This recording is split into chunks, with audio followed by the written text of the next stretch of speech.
राधे राधे भाई और बहनों, सभी को राधे राधे। हाँ, वेद पुराण में जो रामायण है, गीता है, भागवत है, उसको लोग सुनते हैं और समझ नहीं पाते हैं। और कर्म कांड जो विवाह करना है, वर वरण तिलक है, गौरी पूजन करना है और द्वार पूजा करना है, ये सब विधि को मैं आपके सामने सरल रूप में और प्रस्तुत करना चाहता हूँ। स्वर दे वीणा वादिनी गणपति भरे विवेक, रामा गणपति भरे विवेक, देती देव शुभ शक्तियाँ बने सभी जनने, देती देव शुभ शक्तियाँ बने सभी जनने, गायत्री के जाप से मिटे सभी संताप, रामा मिटे सभी संताप, प्रेम मगन हो भक्त जन, प्रेम मगन हो भक्त जन, करे निरंतर जाप, रामा करे निरंतर जाप। माँ सरस्वती है महालक्ष्मी, माँ जगदम्बा बस यह बर दो, माँ जगदम्बा बस यह बर दो, कलिमल नाशक प्रज्ञा पुराण बस मेरी पानी में भर दो, बस मेरी बाणी में भर दो।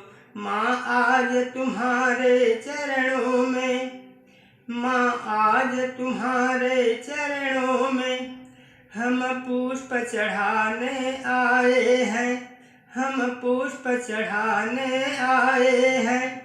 वाणी में तनिक मिठास नहीं, पर विनय सुनाने आए हैं, पर विनय सुनाने आए हैं।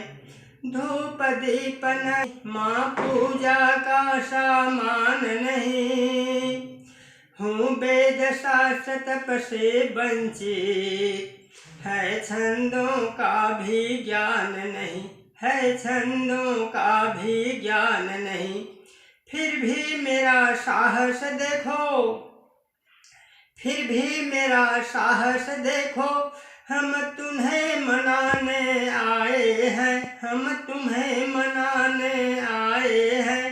प्रज्ञावतार की जग पावन शुभ कथा सुनाने आए हैं, शुभ कथा सुनाने आए हैं। शिशु की तुतली वाणी सुन, माँ जैसे प्रसन्न हो जाती है, माँ जैसे प्रसन्न हो जाती है। उसकी अनगढ़ भूल उसे माँ अपने गले लगाती है, माँ अपने गले लगाती है।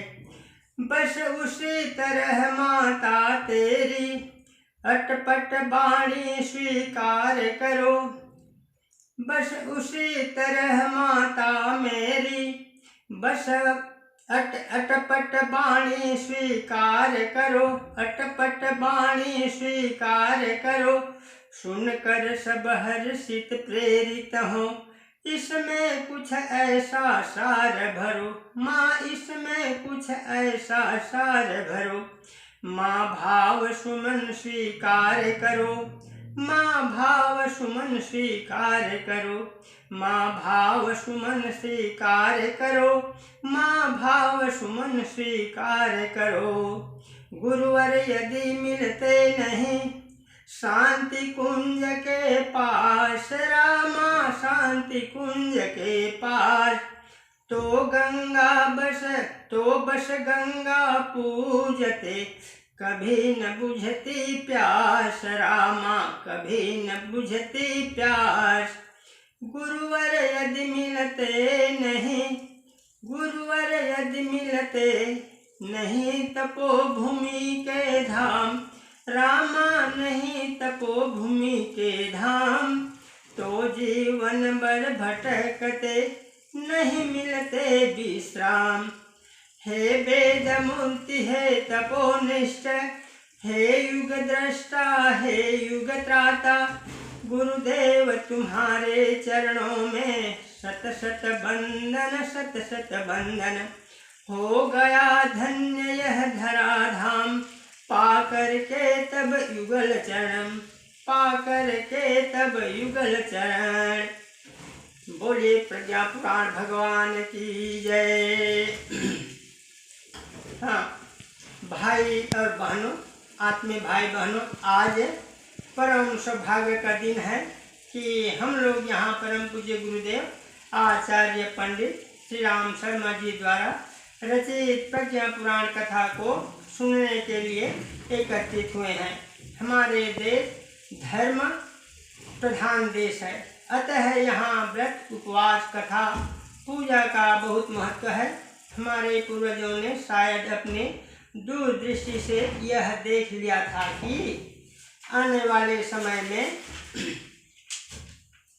मनुष्य इस भौतिक चकाचौंध को देखकर अब भटक जाएंगे, अतः उन्होंने हर दिन व्रत उपवास एवं कोई न कोई कथा कहने सुनने का नियम सा बना दिया। 7 दिन की 7 कथाएं, सोमवार भगवान शिव पार्वती का, मंगलवार हनुमान जी, बुधवार राहु केतु का, बृहस्पतिवार गुरुदेव, शुक्रवार संतोषी माँ, शनिवार शनि देवता तथा रविवार सूर्य देवता की कथा, व्रत उपवास। इसके अतिरिक्त नवरात्रि, प्रतिपदा, भैया दूज, हरियाली, तीज, गणेश चौथ, बसंत पंचमी, सूर्य षष्ठी आदि से पश्चात भी सत्यनारायण कथा, एकादशी कथा, प्रदोष कथाएं, भागवत पुराण, सप्ताह, अखंड रामायण, गीता का पाठ आदि का प्रवचन भारत में बहुत अधिक है। कारण स्पष्ट है कि मनुष्य के जीवन का प्रत्येक दिन महत्वपूर्ण है। उसे कथाओं के माध्यम से सचेत किया जाता है कि उसे किसी भी दिन कोई भी गलत कार्य नहीं करना चाहिए। कथाएं किसी भी राष्ट्र की संस्कृति की जीवंत बनाए रखने वाली होती है। धार्मिक, आध्यात्मिक अथवा नैतिक कथाओं के मनुष्य का नैतिक उत्थान होता है।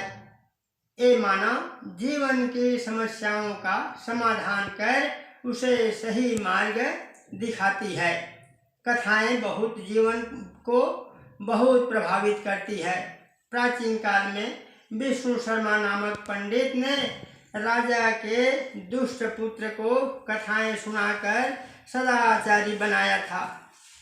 हितोपदेश तथा पंचतंत्र की कहानियाँ इसका प्रमाण है।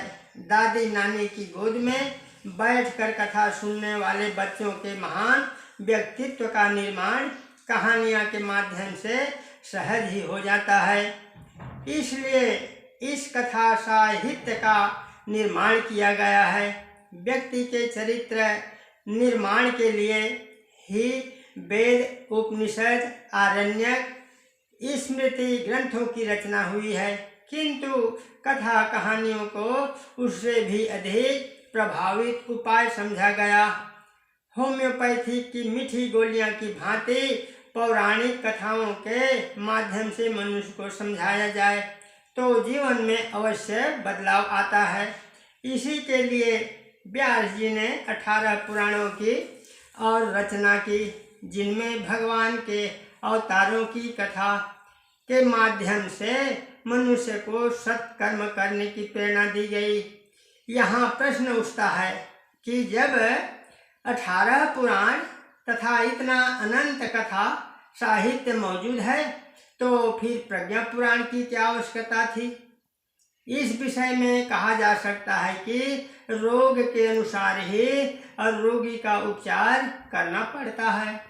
जब त्रेता युग में रावण को बहुत शक्ति और धन को पाकर अहंकार हो गया, तो अहंकार ही विनाश का कारण होता है। यह समझाने के लिए रामायण की रचना हुई। महाभारत में मोहग्रस्त धृतराष्ट्र के मोह को दूर करने के लिए महाभारत तथा अर्जुन के मोह को दूर करने के लिए और गीता लिखी गई। इसी प्रकार आज के इन अनास्था संकट के समय जब मनुष्य भौतिकवादी बनकर दुर्बुद्धिग्रस्त हो गया है, तो आचार्य पंडित श्री राम शर्मा जी ने प्रज्ञा पुराण की रचना की, जो व्यक्ति के विचारों एवं दृष्टिकोण को बदलने के उद्देश्य से लिखा गया।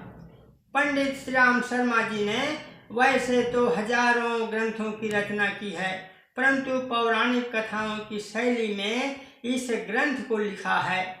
इसी की विशेषता यह है कि इसमें देवी देवताओं की, राजे महाराजाओं की तथा सिद्धि साधकों की चमत्कारिक घटनाओं के स्थान पर साधारण मानव की ऐतिहासिक घटनाओं का कथा रूप में दिया गया है, जिससे मनुष्य यह समझे कि सद्बुद्धि के द्वारा साधारण मनुष्य कितने महान बन सकता है।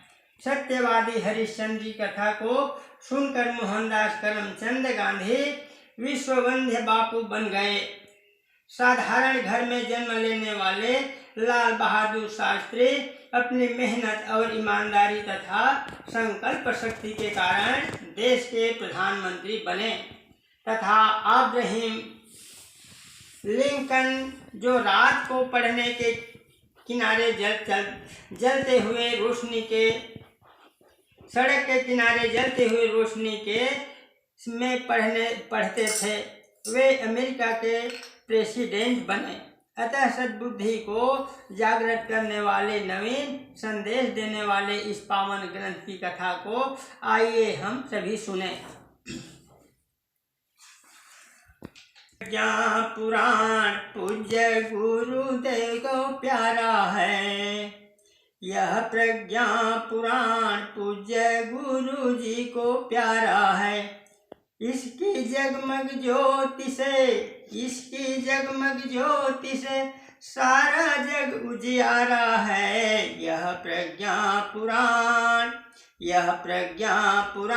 पूज्य गुरु जी को प्यारा है। यह प्रज्ञा पुराण। कौन बड़ा है कौन छोटा, कौन बड़ा है कौन है छोटा, ऊंच नीच क्या होता है। कर्म भूमि में वैसा काटे जैसा जो कोई बोता है। माँ की ममता एक समान, जननी सुत दुलारा है। यह प्रज्ञा पुराण पूज्य गुरु जी को प्यारा है। मिथ्या माया मोह के चक्कर में डूबा है यह इंसान। सद्बुद्धि दे ममता मई माँ, सबको लाल कमल भगवान। नर और नारी एक समान, यही हमारा नारा है। नर और नारी एक समान, यही हमारा नारा है। यह प्रज्ञा पुराण पूज्य गुरु जी को प्यारा है। प्रज्ञा पुराण युग ऋषि की अमर वाणी है। इसके पढ़ने सुनने से जीवन की सारी समस्याओं का समाधान हो सकता है। एक ग्रंथ है, युग दृष्टा की साधना व तप का संदेश है। प्रज्ञा पुराण को आधुनिक युग की रामायण गीता कहा जा सकता है। एक ग्रंथ है, आकाश दीप की भांति प्रकाश देने वाले, जीवन के करुण क्रंदन को मिटाने वाले, हर भांति को दूर कर और कलमश कषाय को मिटाकर देवत्व का निर्माण करने वाला है। प्रज्ञा पुराण के 4 खंड प्रकाशित है।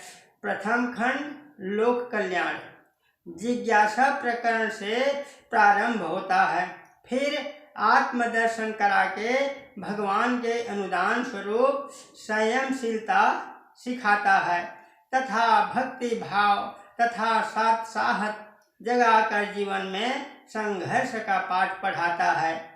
दूसरा खंड मानव जीवन को पशुता से उठाकर देवत्व की ओर ले जाता है। तीसरे में परिवार निर्माण, नारी जागरण, शिशु निर्माण तथा वसुधैव कुटुंबकम का पाठ व्यक्ति को पढ़ाता है। तो चतुर्थ खंड में भारतीय संस्कृति के जागरण का संदेश है। ये 4 खंड जीवन रूपी मानसरोवर के 4 किनारे हैं। इसके 7 अध्याय 7 सरोवर तक पहुँचने की और 7 सीढ़ियाँ हैं तथा इन 7 सीढ़ियों को पार कर मनुष्य उस अमृत का पान करता है जिसमें डूबकर मानव जीवन धन्य हो जाता है।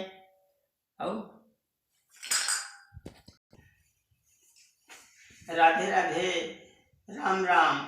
हाँ, अब यहाँ पर हम आज विराम देते हैं, विश्राम करेंगे और प्रज्ञा पुराण का कथा शुभारंभ और काल इतने ही समय फिर और आपको बताया जाएगा।